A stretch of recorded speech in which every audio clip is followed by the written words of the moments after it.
How's it going? So I got another new bike to review today. This is the Wallke H9. This thing's pretty insane, so you're going to want to stick around. We'll get into the specs later, but let me unbox this really quick and we'll show you what comes in the box. So this is kind of what it looks like in the box. It's packaged fairly well. The top was really hard to get off. I had to cut it with a box cutter. Yeah, let me get all this stuff out and I'll cut right back in. Alright, this is what comes in the box. So we got the bike itself, this massive battery, 8 amp charger, the front fender. It comes with a bag for the rear rack, the seat. It actually comes with a helmet, which is interesting. It comes with the seat for the rear rack there, so you can choose whether you want a bag or a seat. You got the front tire with the front motor, headlight, pedals, tools, and the manual. So let's get this thing put together really quick. I'll walk you through the process. Alright, so I think the best place to start is probably getting the front wheel on first. If you're doing it by yourself, it's probably easier just to turn the bike upside down. Be really careful that you don't break anything down there. Try to be gentle. The first thing you're going to need to do is take this little cap off that's blocking the tire. You need 8mm, what is it, Allen wrench? I always forget what these things are called. So you got 3 screws on each side. Okay, so now that they're off, we can slide the tire. It's kind of tricky because you got to get the brake rotor into the brake pads right here and line these up at the same time. So you need to loosen these up quite a bit. I mean, you could probably just take them off. It might be easier.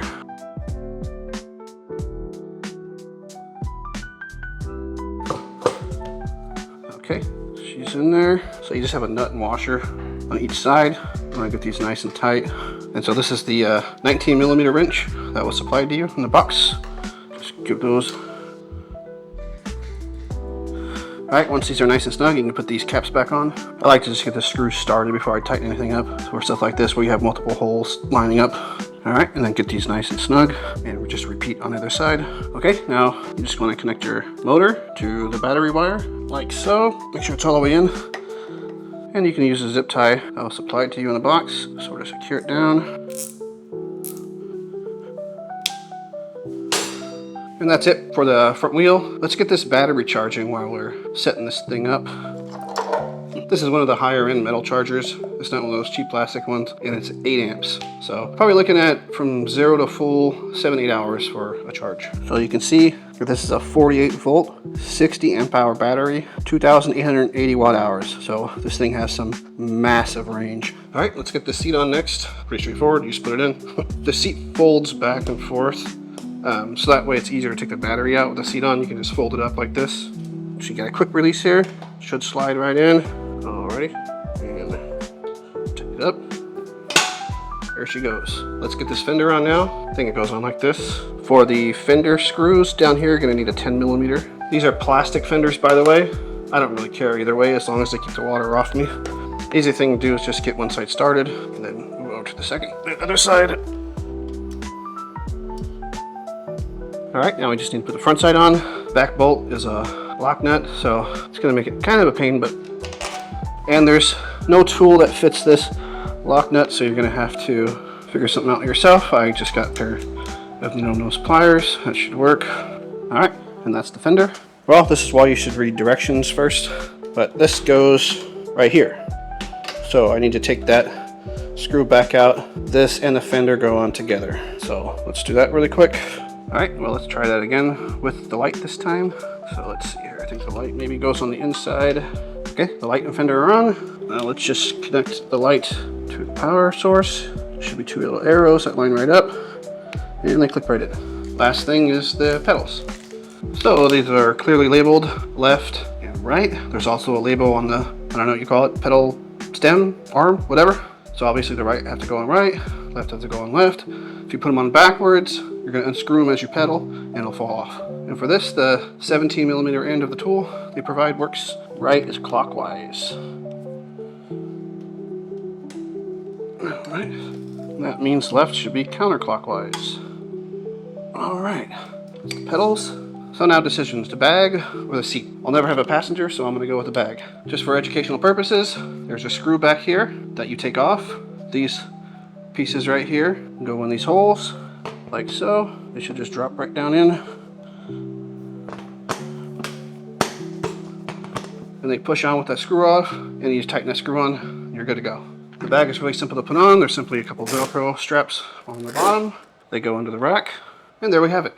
This helmet seems pretty cool. Seems a little small. That's not going to fit my head, but it's kind of cool that they give you one, so I'll have a little extra helmet now. As soon as that battery's done charging up, without further ado, we'll get out and go over the details and go for a ride and test it in every way. And here she is all put together. Before we get into all the details, please just take a second to hit that subscribe button. You can help me get to 10,000 subscribers. That's my goal right now. So thanks in advance. Also leave any questions you have in the comments, and watching the video to the end will really help my channel. Also, at the end of the video, I'm going to give you a few things that I really like about the bike and a few things I really don't like, so stay tuned for that. So first we can just go over the general specs. This is a 48-volt bike. It's got a 48-volt 60 amp hour battery, which is massive. It's got dual motors. The front motor is 750 watts. The rear motor is 1,000 watts. The front motor is run by an 18 amp controller. The rear a 22 amp controller. You can see it's got these mag type wheels here, and the motor is actually encased in the wheel. I'm not sure how that goes with heat dissipation. I'm wondering if these mag wheels actually act as a heat sink or something like that. They probably do. To turn the bike on, there's a key right here on the battery. So you just turn it to the on position, and there's a power button on the little control panel here, which fires the bike up, as you can see. There's 5 different power modes. So you got 1, 2, 3, 4, 5. The power modes work for both the throttle and the pedal assist. So with the 48-volt system, you're probably going to max out around 35 miles an hour, but let's test the top speed and see how she does. Alright, so we'll start off in rear wheel only. Full power mode, set to 5 is the max power here, and so let's go. The speed comes on pretty slow in rear motor only mode. So it looks like 23 miles an hour, 24 miles an hour. No, 23 was the max in rear wheel. Let's switch over to front. All right, now we're in front only. All right, so it looks like 20 miles an hour is max. So now let's try, so now we're on dual wheel mode or dual motor mode. And with the lightning bolts, it means it's full power. So let's try that. Much better acceleration with the dual motors on. So it's not super torquey off the line. It comes on sort of in a nice linear fashion.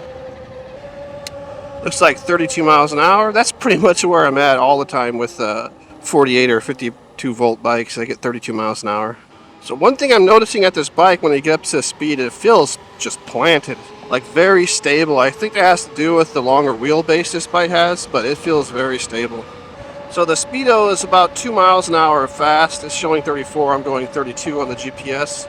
But, you know, it's close enough. Now it's showing 35 briefly there. What I'm noticing is the front motor does not peel out like some other bikes. You know, it keeps its traction the whole way through, so I think that's probably a good thing, especially if you're like off-road or on sand, you know, or any kind of slippery conditions. That's actually a good thing. I briefly hit 33 miles an hour right there. So I'm thinking 33 miles an hour is the top speed for this thing, for me. Oh, 34, wow. Alright, so not too shabby. That's actually the fastest I've gotten out of a 48 or 52 volt bike. Usually I'm around 32 miles an hour, but this one got up to 34 miles an hour, which is pretty decent. So to change the different modes here, there's this little I button, and you can see right now it's in rear wheel only mode. To change that, you just hold I, it'll switch to front mode, and you press it again. It goes to dual motor full power mode, and then if you press it one more time, this is like dual motor, like eco mode. So if you want the extra torque of both motors, but you don't want to use as much energy, you can put it in eco mode. I've been riding it the entire time in dual motor, full power mode. So this bike does have full suspension, and it is adjustable. You can lock it all the way out if you want, or just kind of choose the level of hardness or softness you want out of it, depending on your weight and the terrain you're riding on. It's got dual coil shocks in the rear, not adjustable, but they're pretty stiff. They work fine for me at 275 pounds. So you can see, I mean, it is bouncy, you know, you can tell it's absorbing bumps and stuff like that, but it's not overly soft or overly stiff, so I actually think it works out really well. But real quick, let's see how she does, like in an off-road situation. Alright, so it's definitely off-roady. There's some single track in here, and double track. One thing I'm noticing is that battery sort of bounces around a lot back there and makes a bit of noise. Besides that, I mean, it's handling off-road no problem. You know, having this full suspension definitely helps out a lot.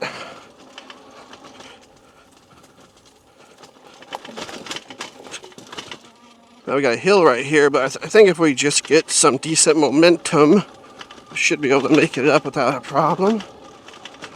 Yeah, no problem with decent momentum. Yeah, the battery is kind of bouncing up and down, making a lot of noise, but yeah, not too bad at all. Actually, the rattling of the battery was my fault. I didn't have the battery seated all the way down. So when you're putting the battery in, make sure you're holding the key all the way to the left. And so it slides all the way down into the battery pan down there. Even with it locked all the way in, it's still going to rattle a little bit when you're on bumpy roads, but not nearly as much as you heard in that little off-road piece. So the bike has 7 speeds. It's got a Shimano derailleur. It's got a derailleur guard here, too, in case you fall or drop the bike or something like that. It's going to protect it. It's also got your basic shifter you see on all the bikes, the Shimano 7-speed shifter here, the trigger shifter. Now, dual motor bikes are known for having a little bit more torque. So let's see how it does on like a pretty extreme steep hill. Let's see if it can climb it throttle only or not. And so this is a fairly steep hill. I don't know, maybe 40 feet high. It's really hard to tell on camera. This is very steep. I wouldn't even know what kind of incline, maybe. I don't know if that makes sense to anyone, but the way my arm's angled. So we're going to do throttle only, full power mode. Let's see how she does.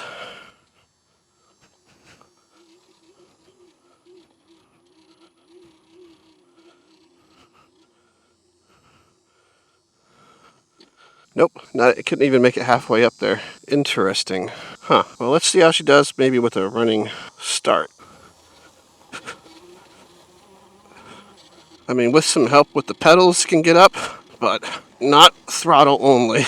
So, yeah, it's not the torquiest of bikes. So I think this bike was more designed for range, right? So typically the dual motor 1000 watt bikes that are more torquey, they have 25 amp controllers. This has a 22 and an 18, so it's very conservative on energy consumption. That's why this kind of bike can easily go over 100 miles. So what you're giving up in torque, you gain in range and efficiency. So it's kind of a trade-off. This is a very practical bike. So the bike weighs about 117 pounds. You can see it is a big old bike, and it has a giant battery. There's also a second battery option you can get for inside the frame that adds an extra 22 amp hours. So you can have 22 and 60 for a total of 82 amp hours, which is ridiculous.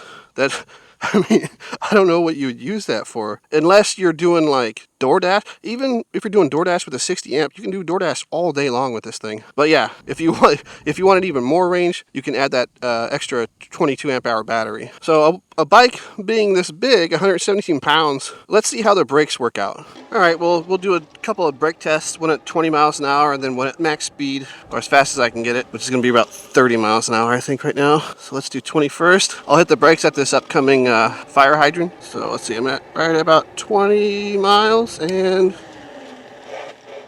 whoa, holy smokes. To the back tires, like maybe 6 feet. Wow, that was really good. Very impressive. Cool. All right, well, let's see what we can do at faster speeds. So this time we'll do closer to 30 miles an hour.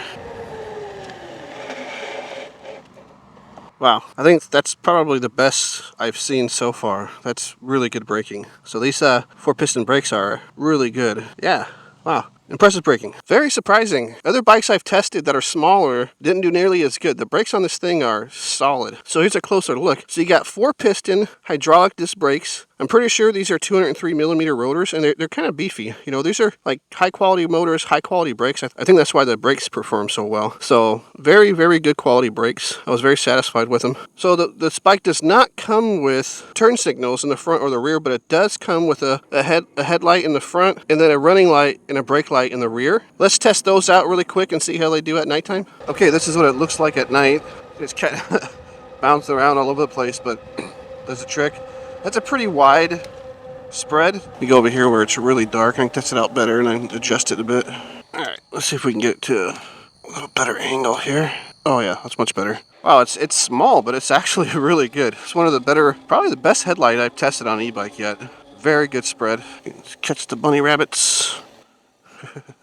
So let's check out the brake lights really quick. So, good enough. They do the job. This is what the horn sounds like. It's not super loud. I think it's loud enough where people can hear you. I think it's integrated into the headlight like other bikes. So this bike does offer a pretty good amount of adjustability in terms of ergonomics. I have the seat all the way down just because I'm more comfortable in that position and I don't pedal. If I was going to be pedaling, I'd raise the seat up a bit. But there's a quick release and you can get the seat pretty damn high. The handlebars are also adjustable. There's also a quick release here. You can raise the handlebars up quite a bit. So look at the size of this thing. I mean, so if you're a giant, you're like 8 feet tall, I think you'll still be able to ride this bike pretty comfortably. I mean, it goes up pretty high. Also, if you're shorter, I'm 5'9", fine. I'm not really short, but I'm not tall either. You know, even down to like 5'2" or something like that, you could probably get this bike low enough to be comfortable. Also, this bike folds completely up to store away. You notice there's these different latches that, you know, you can fold the handlebars down. There's a latch right here that if you undo it, the bike just kind of folds this way. And there's a grab handle right here where you can pick it up, you know, throw it in the back of your truck or, you know, your van or whatever, or if you want to just store it in the corner at home or something like that. So it's got like a, I don't know how to tell the difference between a quarter throttle and a half throttle, but it's got one of these half throttle thingies here. Works fine. It's not on and off. It does have progressive power delivery. The grips are fine. They're not too cushy. They're kind of rubbery, but, you know, whatever, they're fine. With all these type of bikes, the power delivery comes on a little bit delayed when you're doing the pedal assist. So I don't really care because I never use pedal assist, but I mean, it's not really enough to be annoying. You can time it pretty easily. It's consistent enough where you can get used to it. So a few other details about the bike. You can see it comes with 20-inch wheels with 4-inch fat tires. They got this sort of dual sporty off-road type tread on them. They work pretty good on the street, and they provide pretty good traction off-road. Now, who's this bike for? There's a lot of dual motor bikes out there. There's not a whole lot of bikes out there with this kind of range. So obviously, this is a very practical bike. It folds up.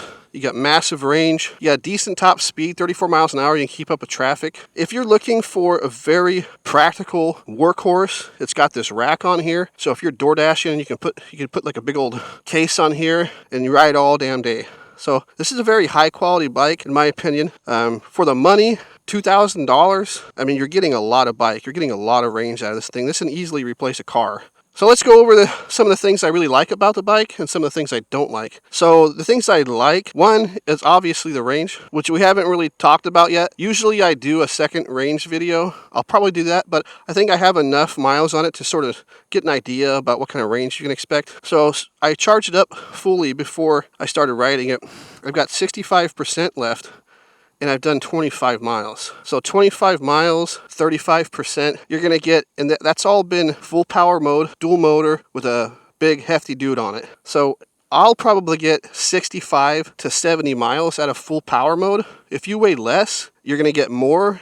And then if you go to like pedal assist, you're doing level 3 instead of level 5, you could easily get well over 100 miles on this thing. 2, it's very comfortable to ride. You know, the suspension works really well. The ergonomics feel really good to me, very comfortable. I can really ride this thing all day long. So the range and ergonomics are really good. It has a lot of utilitarian value. It folds up, it can store away. It's got this rack. You know, you can use it to haul stuff, to do deliveries or whatever. It's a very practical tool. I like that a lot too about the bike. And I think it's really cool that you can order another battery and really push this thing into the stratosphere in terms of range. So some of the things I don't really like, and again, this is sort of a trade-off that I mentioned earlier. I wish it had more torque, you know what I mean? I wish it had a bit more acceleration and a bit more uphill climbing capabilities. I've seen other YouTube reviews on it where they did hill climbs, and it did just fine. The hill I try to climb is very steep, right? So your everyday sort of, you know, street hills that you're going to encounter, in most places, it's going to do fine. You know, I'm struggling to find something else I don't like about it, really. Let's see here. You know what? Actually, I just can't think of a whole lot more I dislike about it. I just wish it had a little bit more oomph in terms of acceleration, but I mean, it's a great bike, so it's hard to knock it for the price range. I like to review these things in the context of their price, right? So I'm not going to compare this to like a Sur-Ron or something like that. That's way more expensive. For the price, this thing is a great value and it has great performance. If you've been waiting on this thing, you're on the fence, I would say go ahead and buy it. It's definitely worth it. That's going to be it for this one, guys. Thanks for watching. Again, please subscribe, like, share, comment, watch to the end. Well, you're already here at the end, so thank you. And I'll see you next time. Bye.